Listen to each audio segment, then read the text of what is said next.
Hello बच्चों, let's start the question and the question says the solvent which is neither proton donor nor proton acceptor is called।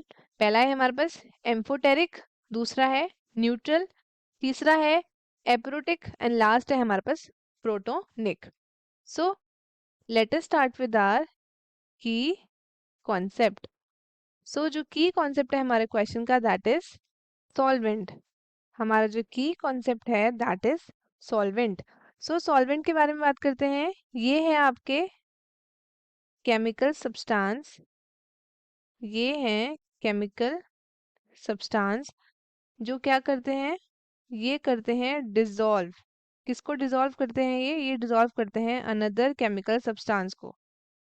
Dissolve another chemical substance, जिससे ये क्या form करता है? ये form करता है homogeneous mixture. Homogeneous mixture form करता है। और सॉल्वेंट आपका कंपोनेंट है सोल्यूशन के अंदर जो प्रेजेंट होता है इन दी लार्जेस्ट अमाउंट। ये प्रेजेंट होता है इन दी लार्जेस्ट अमाउंट एंड ये डिटरमाइन करता है आपके फिजियोकेमिकल फॉर्म सब्सटेंस का, या तो आइदर आपका सॉलिड, लिक्विड और गैस। तो सॉल्वेंट्स आपके usually but not necessary always liquid होते हैं, ये आपके गैसेस और सॉलिड भी हो सकते हैं। सो डिफरेंट डिफरेंट हमारे पास टाइप्स होते हैं सॉलिड सॉल्वेंट्स के। Types of solvents.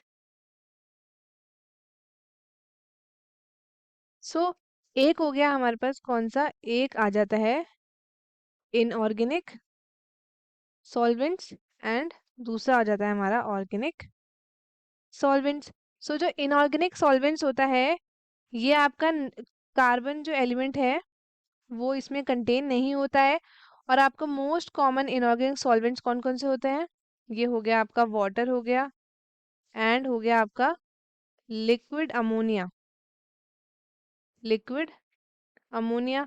एंड अगर हम ऑर्गेनिक की बात करें तो ये आपका क्या होता है? ऑर्गेनिक में आता है आपका एल्कोहल,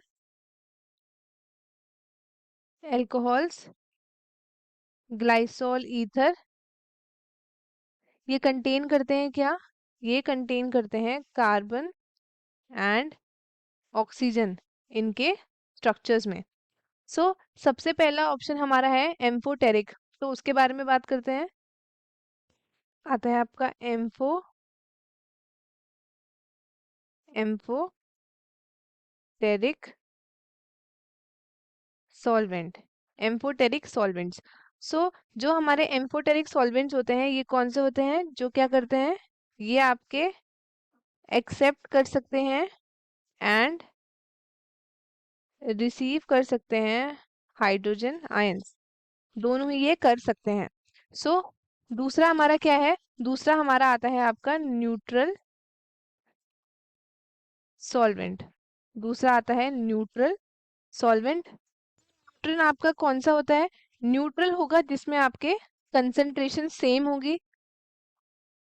जो कंसंट्रेशन होगी आपकी हाइड्रोजन की एंड हाइड्रोक्साइड आयंस की वो कैसी होगी? वो होगी आपकी सेम।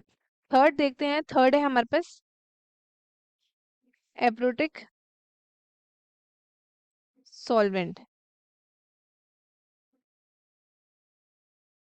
सो ये आपके क्या होते हैं? ये आपके वो सॉल्वेंट्स होते हैं विच नाइदर डोनेट्स, विच नाइदर डोनेट प्रोटॉन, ना तो ये प्रोटॉन डोनेट करता है ना ही ये क्या करता है उसको एक्सेप्ट करता है। सो इसके एग्जाम्पल क्या हो जाएंगे हमारे पास? इसके एग्जाम्पल में आता है हमारे पास बेंजीन एंड CCl4। इसको हम क्या बोलते हैं? Carbon tetrachloride. And last हमारे पास क्या है? लास्ट है हमारे पास दैट इज प्रोटॉनिक सॉल्वेंट। आपके नेक्स्ट है आपके protic solvent. Protic solvent. So जो भी आपका सॉल्वेंट होगा, एनी सॉल्वेंट जो क्या करता है, जो कंटेन करता है लेबाइल H+, उसको हम क्या बोलेंगे? उसको हम बोलेंगे प्रोटिक सॉल्वेंट्स। सो हमसे क्वेश्चन में पूछा क्या था? हमसे पूछा था जो ना आपका नाइदर प्रोटॉन डोनर है नॉर प्रोटॉन एक्सेप्टर है। सो अभी हमें देखा वो क्या है हमारा, that is are aprotic solvents. ये है हमारा जो ना ही आपका क्या करता है, neither donate proton nor accept proton, aprotic solvent. So our correct option would be option C. और बाकी के ऑप्शंस हो जाएंगे हमारे इनकरेक्ट, और क्यों होंगे वो हमने डिस्कस भी कर लिया है। तो स्टूडेंट्स, आई होप आपको क्वेश्चन अच्छे से समझ आया होगा। All the best and thank you.